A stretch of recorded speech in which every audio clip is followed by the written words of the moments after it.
Televisa presenta.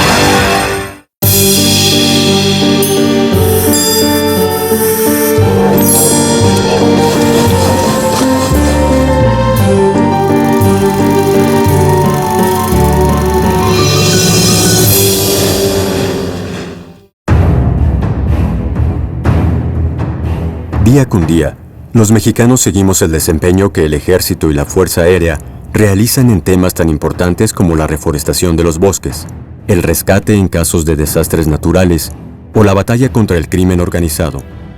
Tareas muy distintas en apariencia, pero unidas por el mismo propósito, la protección de la sociedad mexicana y la salvaguarda de sus instituciones.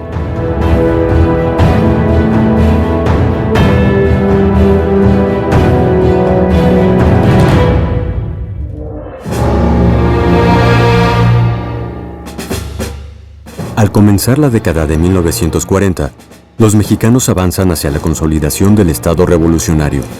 El ejército mexicano se ha disciplinado y constituye una garantía para la paz y las instituciones. Sin embargo, la nación debe enfrentar una nueva guerra.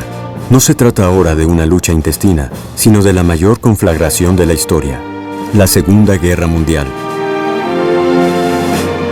En mayo de 1942, el hundimiento por submarinos germanos de dos buques petroleros, el Potrero del Llano y el Faja de Oro, que abastecen a los Estados Unidos, obliga al gobierno a declarar la guerra a Alemania y a los países del eje. En este conflicto, las tres Fuerzas Armadas van a tener una participación destacada. En el caso de la Armada de México, se van a artillar los litorales de las costas mexicanas. En el caso de la Fuerza Aérea Mexicana, a través de vuelos constantes, las costas mexicanas va a darle seguridad a lo que es el Golfo de México y parte del Pacífico.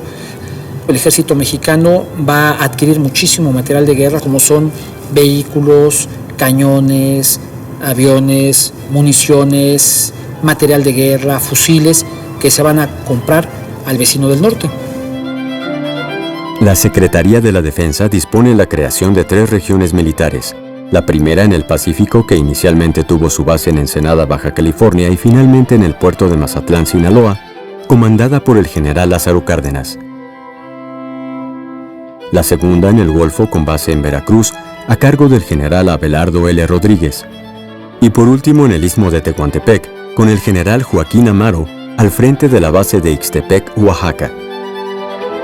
General Lázaro Cárdenas del Río, como comandante de la región militar del Pacífico, va a ser una figura determinante porque va a trasladar su cuartel general a Baja California, a Ensenada, y desde ahí va a dirigir la defensa de la península de Baja California. Se temía mucho en aquella época, y fue un temor real, no fue infundado, fue un temor real, que el imperio japonés atacara a los Estados Unidos a través de la península de Baja California. Pero al mismo tiempo se temía la entrada de fuerzas norteamericanas a defender la propia península. A la eficaz labor del general Cárdenas en el Pacífico, le sigue su nombramiento como secretario de la Defensa Nacional. Desde allí promueve la modernización de las Fuerzas Armadas y el entrenamiento de soldados que puedan estar a la altura de las circunstancias.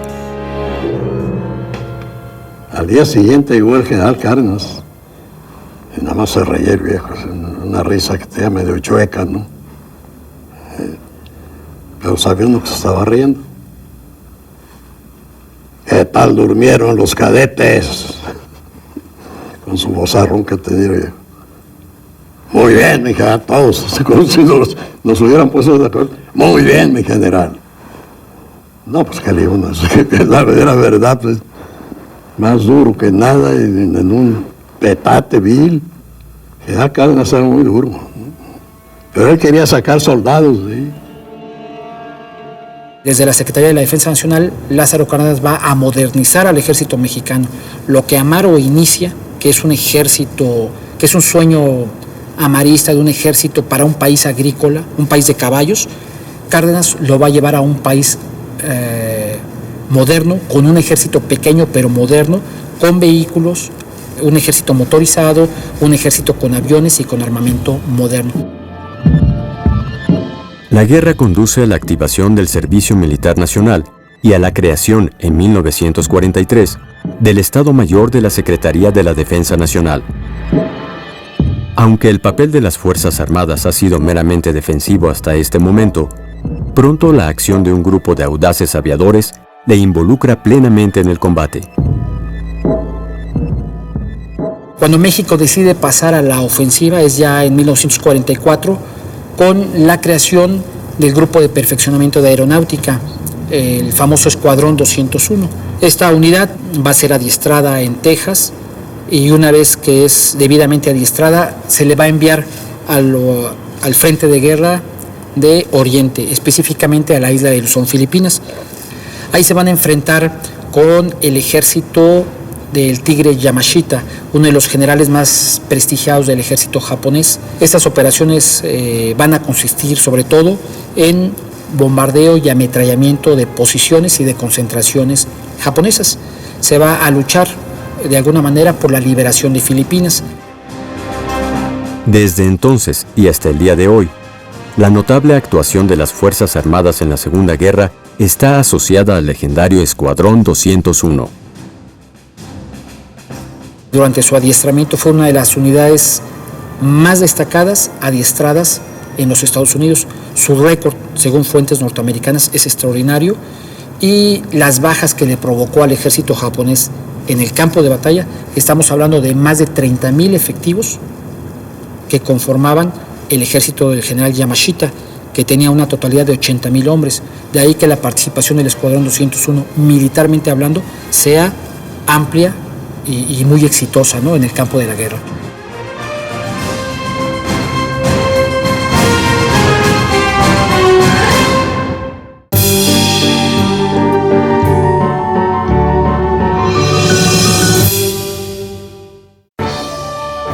¿De qué estamos hechos?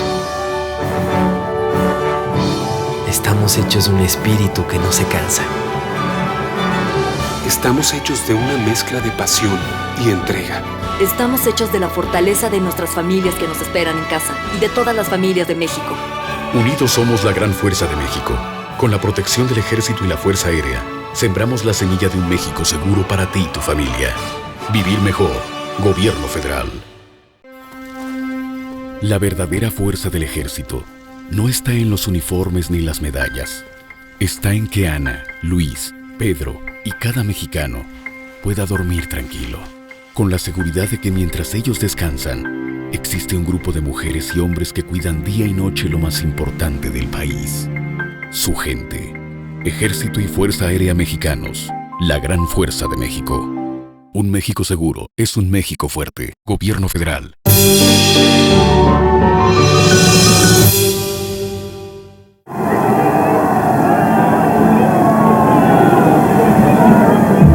Al concluir la Segunda Guerra Mundial, México entra en un acelerado proceso de industrialización. Aunque el país goza de una calma aparente, el fantasma de la violencia revolucionaria no ha desaparecido del todo.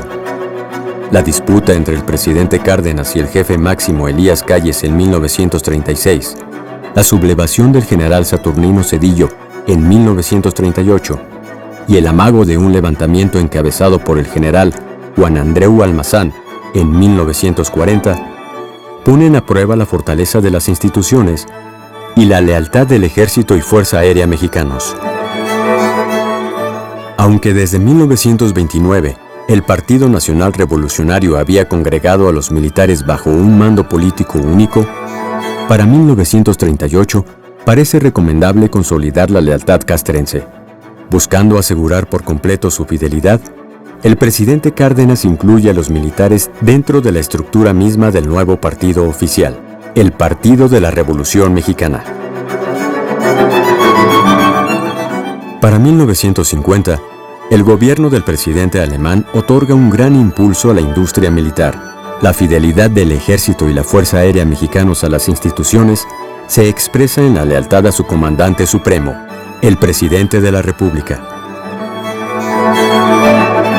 El mando es obviamente por riguroso escalafón y la proximidad hacia el presidente de la República en turno es lo que de alguna manera enmarca la posibilidad de un mayor ascenso a posiciones de primera importancia.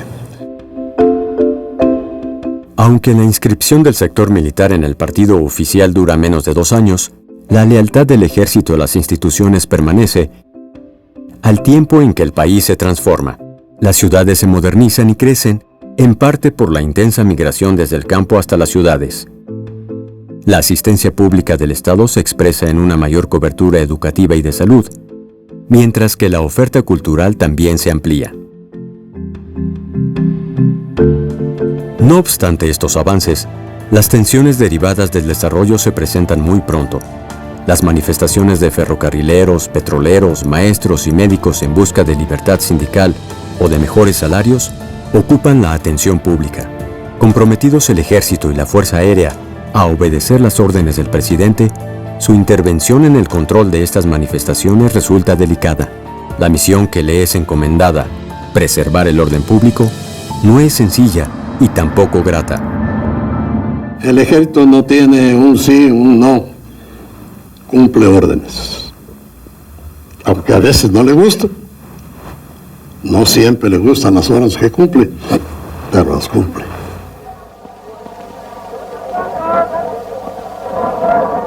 Hacia 1968, los jóvenes adquieren un protagonismo político hasta entonces desconocido en el país. La influencia de la Revolución Cubana, el auge del socialismo y un espíritu mundial de inconformidad juvenil confluyen en un movimiento estudiantil que reclama mayores libertades democráticas. El presidente de México, Gustavo Díaz Ordaz, ve detrás del movimiento una acción comunista internacional dirigida a derrocar su gobierno. Ante la inminente inauguración de los Juegos Olímpicos, el presidente pone en manos del Batallón Olimpia la disolución de un mitin en la Plaza de las Tres Culturas en Tlatelolco el 2 de octubre de 1968. Por otra parte, las tropas del ejército, comandadas por el general José Hernández Toledo, se apostaron en las inmediaciones de la plaza desde primera hora de la mañana. Seguían una orden: evitar disturbios e impedir que los estudiantes tomaran el edificio de la Secretaría de Relaciones Exteriores. Poco después de iniciado el mitin, unos hombres de guante blanco iniciaron los disparos dirigidos hacia la plaza desde el tercer piso del edificio Chihuahua. Le dieron a soldados que en ese momento traspasaron el borde del edificio. Venían caminando los soldados así, los de atrás del edificio, y en el momento en que pasaron bajo el edificio, se encontraron las balas que llegaban de arriba del Batallón Olimpia. Y le empezaron a disparar al Batallón Olimpia. El fuego nutrido duró más de 1 hora. La gente se dispersaba aterrorizada y el ejército respondió dejando salir a los estudiantes de la plaza para evitar más muertes. Con el paso de los años, las investigaciones históricas han señalado a los más altos mandos civiles de aquella época como los responsables de los hechos lamentables del 2 de octubre. Por mi parte, asumo íntegramente la responsabilidad personal, ética, social, jurídica, política e histórica por las decisiones del gobierno en relación con los sucesos del año pasado.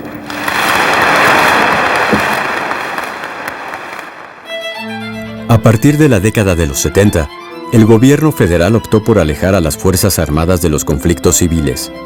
El Ejército y Fuerza Aérea mexicanos han acentuado desde entonces su misión social y comunitaria, tareas más acordes a su origen popular y a su propósito de servir a la nación. Pero en las primeras horas de enero de 1994, la vida nacional se sacudió frente a la declaración de guerra del Ejército Zapatista de Liberación Nacional en Chiapas.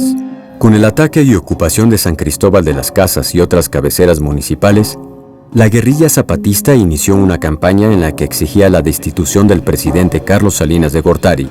Se proponía derrotar al ejército para avanzar a la capital y llamaba al pueblo a unirse a su lucha.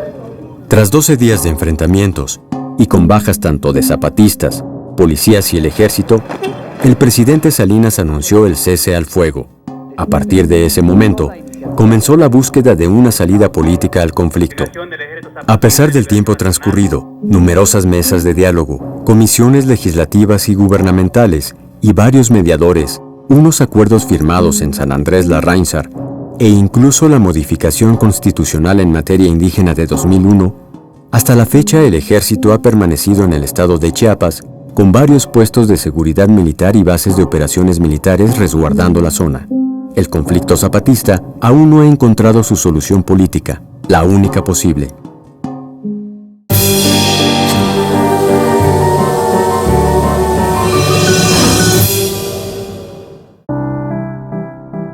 Él es Ricardo Huerta, comandante de una unidad del ejército, experto en explosivos y primeros auxilios. Pero antes que todo esto, es un padre igual que tú. Y esa es la fuerza que lo mueve a trabajar por una mejor vida para su familia y para cada familia de este país. Ejército y Fuerza Aérea Mexicanos, la gran fuerza de México. Un México seguro es un México fuerte. Gobierno federal. ¡Por Nacho! ¡Por Nacho! ¡Por Vicky! ¡Por Ernesto! ¡Por Carlos! ¡Por Héctor! ¡Por Víctor! ¡Por Raquel! ¡Por Yolanda! ¡Por Dulce! ¡Por Cristian! ¡Por Juan!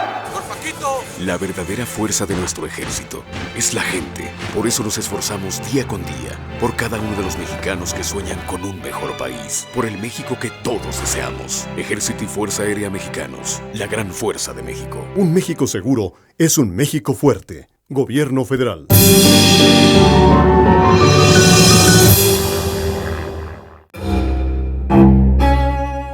Tan importante como su pasado, lleno de sacrificios y conquistas, es el presente del Ejército y la Fuerza Aérea Mexicanos. Para muchas familias hoy en día, el Ejército no es solo una organización que resuelve problemas en momentos difíciles.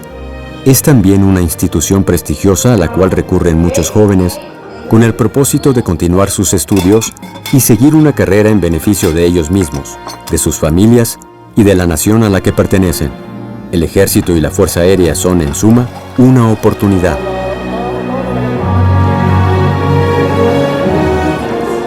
Pero al entrar al Ejército, pueden ingresar al sistema educativo militar, que es un sistema educativo que le da igualdad de oportunidad a todos y permite tener una vida profesional y ascendente, porque todo se realiza a través de concursos. Si usted quiere realizar algún curso, tiene que competir con sus compañeros y lograr esas becas. Al interior de las Fuerzas Armadas, el sistema educativo militar es la base formativa que permite al personal afrontar la tarea de defender la soberanía de la nación y la tranquilidad de las familias mexicanas. Siempre me motivó ser soldado, ver al ejército, ver cómo ayudaban. Yo había escuchado que existían muy buenas propuestas para seguir adelante aquí estudiando y pues superarme, y fue en el 2005 cuando me enlisté en el ejército. Nuestro objetivo primario en la educación es la de formar a los futuros cuadros de mando en nuestras unidades, dependencias e instalaciones, así como el disponer, diría yo, de profesionistas bien instruidos y aptos para cumplir sus misiones, con una cosa muy importante: participar en el desarrollo nacional.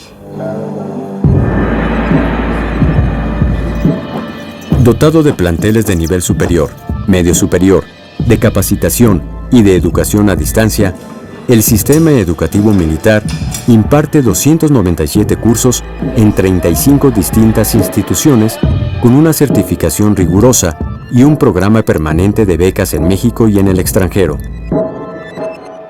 Como estudiantes nos ofrece grandes oportunidades para empezar una beca al 100%, donde nos dan educación teórica, práctica, físicamente, y además nos brindan las oportunidades de tener servicios de salud para nuestros padres, y el día que nos graduemos vamos a tener la oportunidad de servicios de salud, de vivienda y prestaciones de la ley.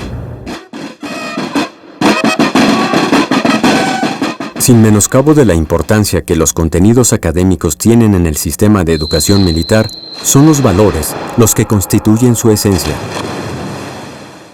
Hay varios valores. El principal, la lealtad.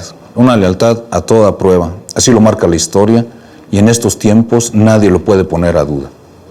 La disciplina, otro valor muy importante, necesario para cumplir con todas las misiones que realiza el personal militar día a día. El honor, el espíritu de cuerpo, la honradez, entre otros.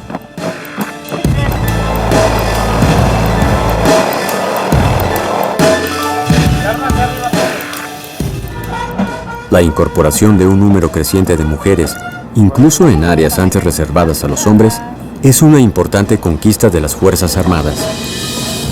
Tenemos antecedentes desde 1934, la primera mujer que se da de alta, una mujer, María González, afanadora en el Hospital Central Militar, es la primera mujer que formalmente participa. Tenemos en 1949 la primera generación de mujeres enfermeras militares que se gradúan ya. Esa participación tiene toda esa antigüedad y sin embargo es hasta esta administración en la que formalmente se le da entrada a esta política pública equidad de género.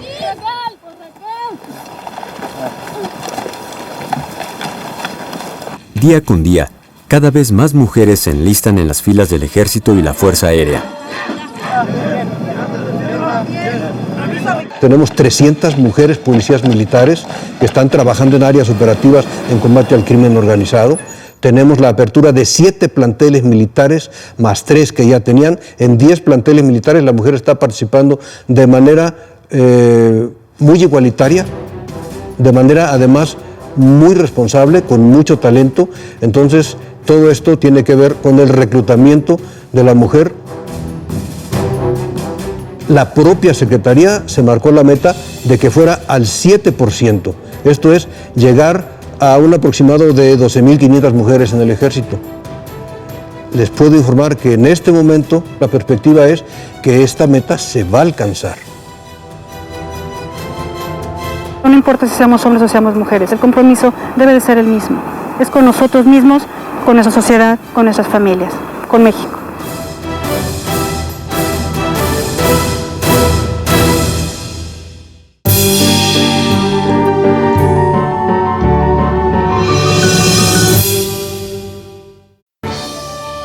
Por su voluntad y su gran valor, por su disciplina y su servicio a la patria, por su valentía y su amor por México. Reciba esta medalla por ser la mejor mexicana y mi ejemplo a seguir. Ellos son los hombres y mujeres que dan la vida por ti. Unidos somos la gran fuerza de México. Con valor, construimos los cimientos de un México seguro para ti y tu familia. Vivir mejor. Gobierno Federal. ¿Que de qué estamos hechos? Estamos hechos de un espíritu que no se cansa. Estamos hechos de una mezcla de pasión y entrega. Estamos hechos de la fortaleza de nuestras familias que nos esperan en casa y de todas las familias de México. Unidos somos la gran fuerza de México. Con la protección del Ejército y la Fuerza Aérea, sembramos la semilla de un México seguro para ti y tu familia. Vivir mejor. Gobierno Federal.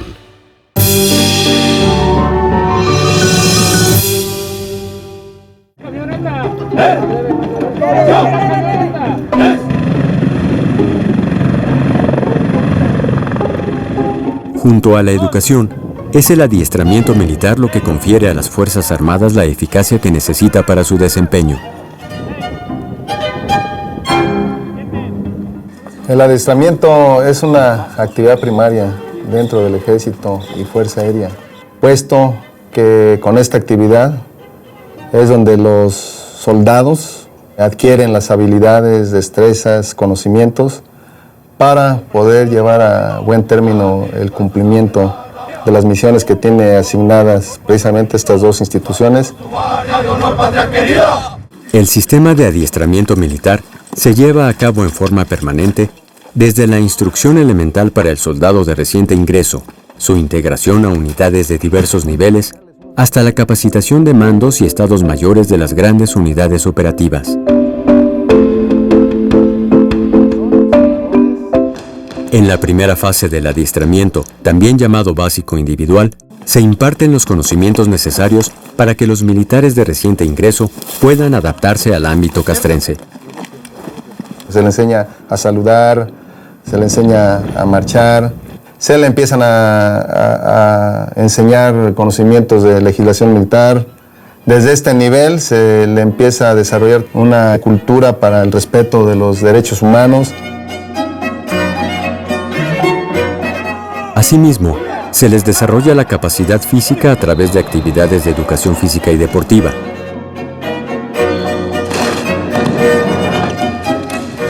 realizan prácticas con el objetivo de formar buenos tiradores.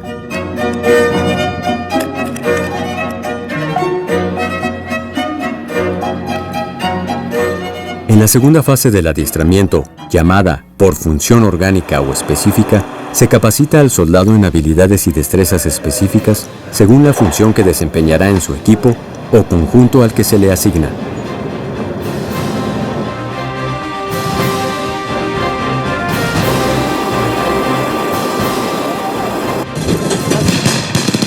Y con respecto a las armas, cada uno tiene una función dentro de la orgánica, en la unidad a la que pertenece, entonces se le tiene que enseñar a disparar con otro tipo de armas, a hacer ciertas maniobras dentro del conjunto de la unidad a la que pertenece.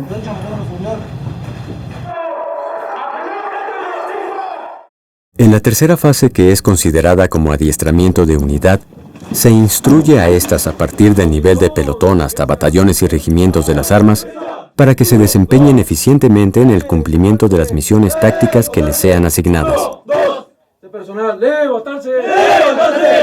Esta se desarrolla en los centros de adiestramiento de las 12 regiones militares mediante la aplicación de esquemas de instrucción-evaluación para cumplir misiones de defensa nacional.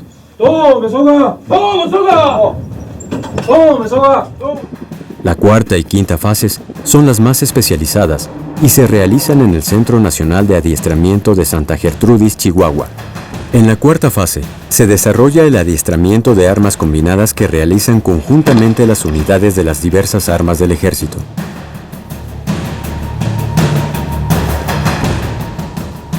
La quinta es de operaciones conjuntas y se lleva a cabo en el Ejército y la Fuerza Aérea Mexicanos, realizando en forma coordinada operaciones aeroterrestres. A través del adiestramiento, el Ejército y Fuerza Aérea Mexicanos se prepara para resguardar la integridad, independencia y soberanía de la nación.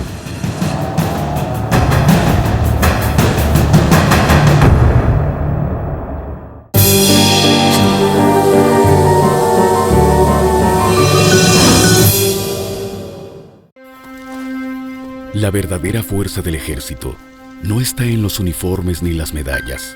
Está en que Ana, Luis, Pedro y cada mexicano pueda dormir tranquilo, con la seguridad de que mientras ellos descansan, existe un grupo de mujeres y hombres que cuidan día y noche lo más importante del país, su gente. Ejército y Fuerza Aérea Mexicanos, la gran fuerza de México. Un México seguro es un México fuerte. Gobierno Federal. Él es Ricardo Huerta, comandante de una unidad del ejército, experto en explosivos y primeros auxilios. Pero antes que todo esto, es un padre igual que tú. Y esa es la fuerza que lo mueve a trabajar por una mejor vida para su familia y para cada familia de este país. Ejército y Fuerza Aérea Mexicanos, la gran fuerza de México. Un México seguro es un México fuerte. Gobierno Federal.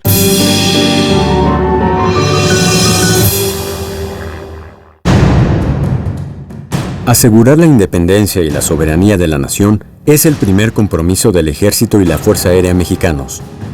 Es por ello que desde el comienzo del siglo XXI, a sus tareas habituales de ayuda social, restauración ecológica y apoyo en casos de desastre, se ha sumado otra: el combate al crimen organizado, como parte de la estrategia del Estado mexicano contra la inseguridad.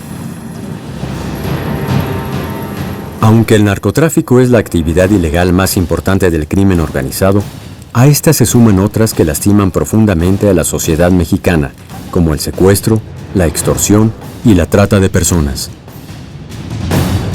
Hoy en día, el crimen organizado se ha extendido a muchos países del mundo, incrementando sus ingresos y su poder de corrupción institucional. Por lo que toca al continente americano, es evidente que ningún país escapa a sus efectos ni puede enfrentarlo de manera aislada. Nuestro país tiene una posición estratégica en términos geográficos y que pues, no solamente somos un lugar de paso, sino que nos ubica en una situación de acceso al mayor mercado del consumo de drogas en el mundo, que son los Estados Unidos, ¿no? Lo cual también nos lleva en contrapartida a establecer que la solución no es de un solo país, sino de un conjunto de países, y de la medida en que esta visión de seguridad colectiva o una región se defina, en esa medida se pueden establecer pues una agenda de prioridades de seguridad. El avance del crimen organizado en nuestro país no tiene su origen solamente en factores externos. Problemas internos explican también su desarrollo, como son los altos niveles de corrupción y la debilidad del sistema de justicia.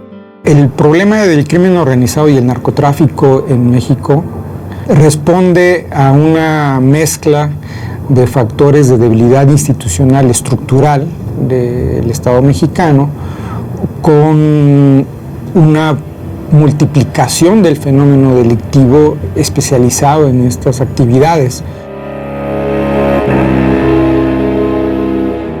Ante la debilidad de los cuerpos policíacos que deben enfrentar a los criminales, el presidente Felipe Calderón convocó en 2006 a las Fuerzas Armadas, de las cuales es por ley el comandante supremo.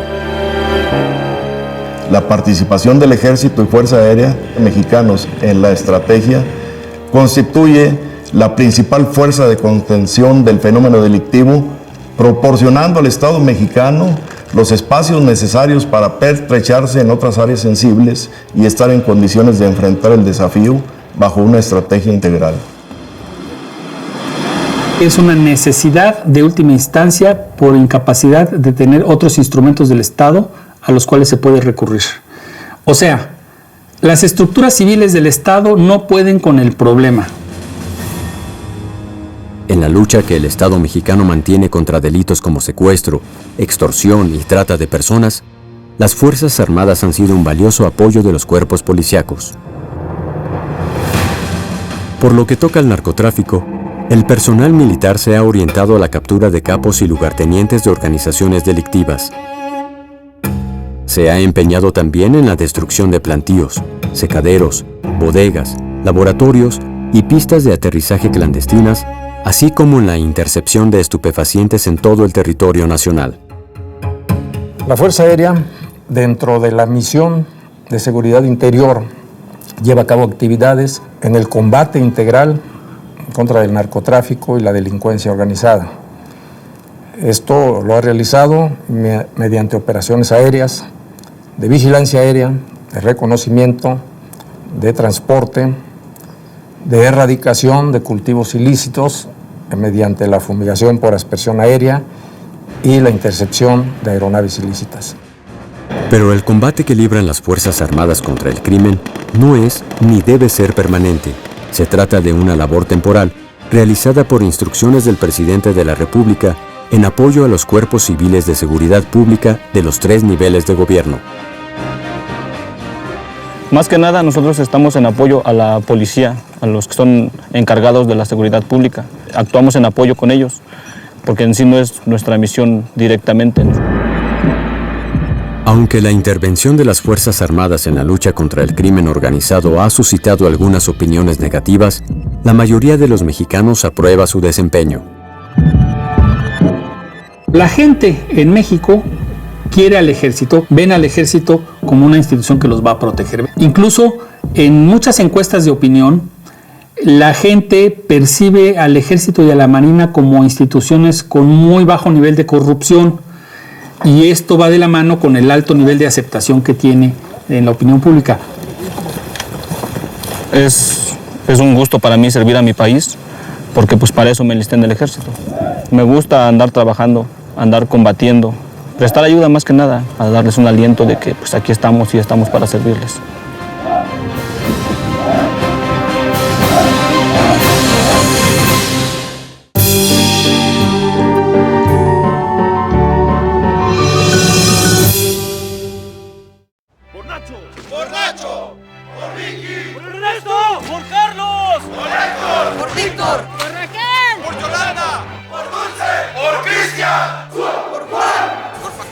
La verdadera fuerza de nuestro ejército es la gente. Por eso nos esforzamos día con día, por cada uno de los mexicanos que sueñan con un mejor país, por el México que todos deseamos. Ejército y Fuerza Aérea Mexicanos, la gran fuerza de México. Un México seguro es un México fuerte. Gobierno Federal. por su voluntad y su gran valor, por su disciplina y su servicio a la patria, por su valentía y su amor por México. Reciba esta medalla por ser la mejor mexicana y mi ejemplo a seguir. Ellos son los hombres y mujeres que dan la vida por ti. Unidos somos la gran fuerza de México. Con valor, construimos los cimientos de un México seguro para ti y tu familia. Vivir mejor. Gobierno Federal.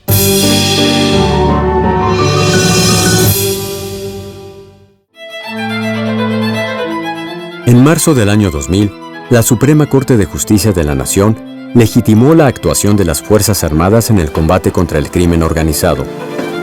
En este nuevo escenario de batallas libradas en contacto constante con civiles, la necesidad de reformar el marco legal de su actuación se ha vuelto urgente. Si vamos a sacar al ejército a las calles, hay que establecer los parámetros de esa actuación, con límites en sus responsabilidades y el respeto absoluto a los derechos humanos, y que si hay alguna falta también, la consecuencia sea inmediata. En octubre de 2011, a propuesta de la Secretaría de la Defensa Nacional, se creó una iniciativa para reformar el Código de Justicia Militar que consiste en dar la baja inmediata a los elementos que se unan o apoyen de cualquier modo al crimen organizado, estableciendo penas que van entre los 30 y 60 años de prisión. Asimismo, las reformas a la Ley de Seguridad Nacional, pendientes de aprobación, están orientadas a hacer más eficaz el combate contra el crimen, dando mayor certeza tanto a la sociedad civil como a las Fuerzas Armadas respecto a sus derechos y obligaciones. El comportamiento de las Fuerzas Armadas en materia de derechos humanos es hoy un tema central en el debate sobre la estrategia contra la inseguridad. Yo creo que hay una buena disposición del ejército a proteger los derechos humanos. El problema es que no se trata de una buena disposición. El problema es que es una institución construida para la violencia extrema. Entonces, por más que quieran apegarse a los derechos humanos, los estados de guerra son estados de excepción. Y ellos están hechos para trabajar en estados de excepción. Hay un gran reconocimiento a la labor que está haciendo el ejército. Y los abusos que algunos soldados o que algunos jefes puedan cometer no mancha la imagen del ejército como institución. Aquellos elementos que de manera individual tienen problemas o errores son sancionados conforme a derecho, conforme a la justicia. ¿Para qué? Para que todo nuestro personal cotidianamente practiquen y hagan de su forma de vida la práctica de los derechos humanos. La determinación tomada en 2011 por la Suprema Corte de Justicia para que sean tribunales civiles y no militares los que juzguen de presuntas violaciones cometidas por personal castrense a los derechos humanos es otro motivo de controversia. Una de las características de la disciplina militar, en este caso de la jurisdicción militar, es la prontitud y severidad en la aplicación de las sanciones. Uno de los propósitos de la jurisdicción militar es la ejemplaridad. Al ver los compañeros militares de aquel que ha cometido una falta que es castigada con prontitud y severidad, se constituye esto en una disuasión para evitar que ellos incurran en las mismas conductas. En la justicia militar hay una efectividad del 98%. El 98% de los delitos que se cometen en el fuero militar se castiga. Porque ahora nosotros los civiles somos los que vamos a castigar. Nada más que el problema es que en el mundo de nosotros los civiles hay una impunidad del 98% de los delitos que se cometen. Sería algo verdaderamente terrible. Mientras el debate sobre el desempeño de los militares en materia de derechos humanos continúa, el Ejército y la Fuerza Aérea Mexicanos tienen ya algunos años de haber hecho suyo ese mismo tema. El tema de los derechos humanos, desde los años 90, en que el Estado mexicano lo toma como una de sus prioridades, las Fuerzas Armadas, acompañando instrucciones del gobierno y de todos los señores presidentes, ha venido desarrollando una serie de acciones con las cuales todo el personal desde que ingresa a las Fuerzas Armadas, recibe capacitación en derechos humanos. En la Secretaría de Defensa Nacional, en el año 1991, se creó la sección de Derechos Humanos, en un principio, en la Procuraduría General de Justicia Militar. Ya en el año 2000 se estableció una subjefatura de Derechos Humanos en el Estado Mayor de la Defensa Nacional. En el año 2007 se creó la Subdirección de Derechos Humanos en el ámbito nacional e internacional. Y finalmente quisiera señalar que con fecha 1 de enero del año 2008 se creó la Dirección General de Derechos Humanos. El respeto a los derechos humanos forma hoy parte de la estructura jurídica y académica de las Fuerzas Armadas. Esto ha sido posible no solo por la adecuación de su marco regulatorio, sino por los constantes intercambios con instituciones civiles sobre esta materia y por una capacitación permanente que incluye el uso de una cartilla de derechos humanos por parte del personal militar. En octubre de 2011, una encuesta nacional levantada por la firma Beltrán y Asociados reveló que 7 de cada 10 mexicanos considera buena o muy buena la actuación del ejército en materia de derechos humanos. 7 de cada 10 mexicanos le considera la institución más confiable del país y 9 de cada 10 afirmó que debía permanecer en el combate contra el crimen organizado. Debemos esperar del ejército que sea muy respetuoso de nuestra legislación, de los derechos humanos, sin que esto mengue su eficacia. Es difícil, sí lo es. De ahí que cuando se menciona en un discurso ante muy diferentes públicos al ejército y la labor que está haciendo, el público aplauda.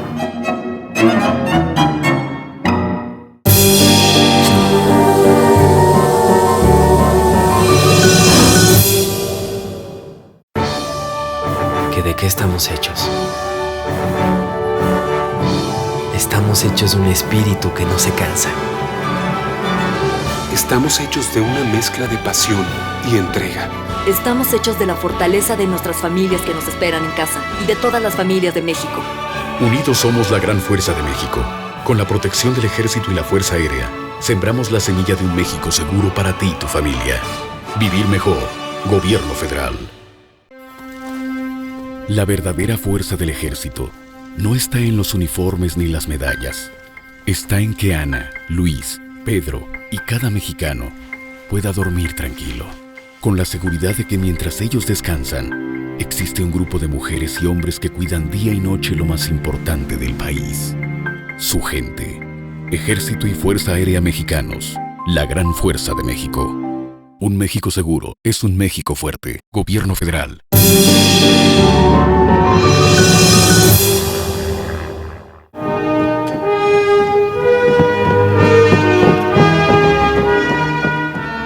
Además de prestar una valiosa ayuda en el combate contra el crimen organizado, el Ejército continúa realizando las tareas sociales de rescate ecológico, de apoyo en casos de desastre y resguardo de instalaciones estratégicas y electorales, lo que le ha ganado siempre el reconocimiento tanto en México como en el plano internacional.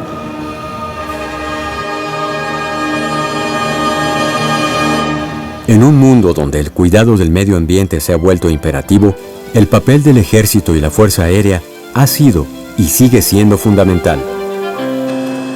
Su contribución a la conservación de los bosques y suelos de la nación se da hoy a través de acciones concretas, como la reforestación, el tratamiento de aguas residuales, la elaboración de composta y la producción anual de millones de árboles en viveros militares. Asimismo, a través del Servicio Militar Nacional, la Secretaría de la Defensa Nacional capacita a millones de jóvenes que son elegidos por sorteo sobre los conocimientos básicos de la doctrina militar, desarrollando en ellos habilidades, valores y virtudes para contribuir y participar en la defensa de la nación, auxiliar a la población civil en caso de necesidades públicas o desastres a través del Plan DN3E. Todo esto con un absoluto respeto a los derechos humanos, buscando desarrollar y fortalecer en ellos el sentimiento de unidad nacional y amor a la patria. Una mención aparte merece la participación de las mujeres en el Servicio Militar Nacional. Como parte del compromiso adquirido por la Secretaría de la Defensa Nacional en la promoción de la equidad de género, se capacita anualmente a miles de mujeres que de manera voluntaria desarrollan su servicio militar nacional. No obstante, son las labores de apoyo en casos de desastres naturales aquellas por las cuales los mexicanos han reconocido siempre al Ejército y Fuerza Aérea mexicanos. Estas acciones se engloban desde 1966 en el Plan DN3E.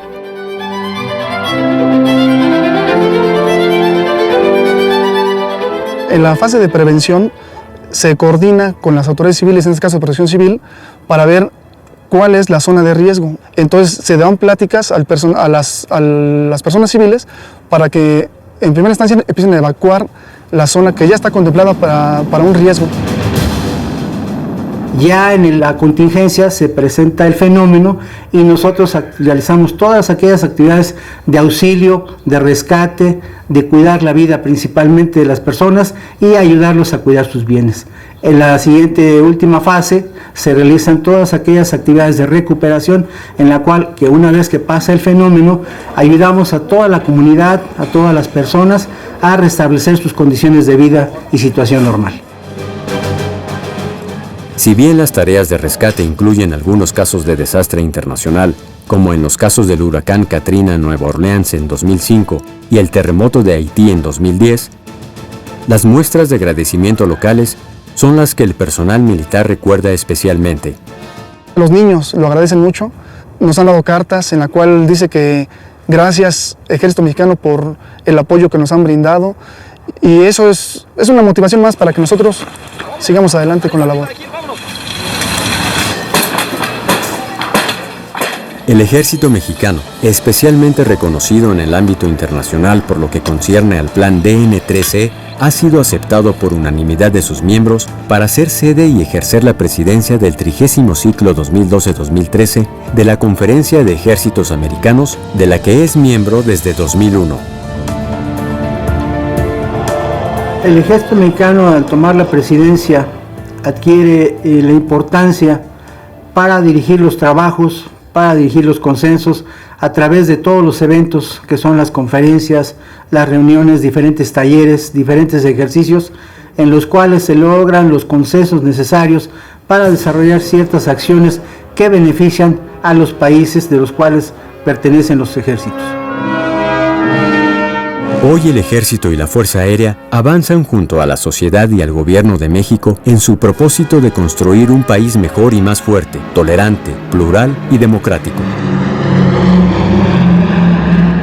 El respeto a los derechos humanos en las Fuerzas Armadas, la incorporación de las mujeres a las mismas, la mejora en las condiciones de vida del personal militar, el contacto de las instituciones militares con las civiles, la apertura hacia los medios y hacia el escrutinio de la opinión pública forman parte del empeño del Ejército y la Fuerza Aérea mexicanos para insertarse en una sociedad cada vez más informada, crítica y moderna, y que le ha permitido proyectarse de forma internacional. Estos son los legados de una institución que es orgullo del pueblo de México. Estamos preocupados por servir a nuestro país, por servir a la ciudadanía y cumplir con nuestro papel. Es por ello que los mexicanos que servimos en las Fuerzas Armadas tenemos la convicción de estar sirviendo a nuestro país cotidianamente, indiscriminadamente, los sacrificios y requerimientos que nos imponga el servicio en armas.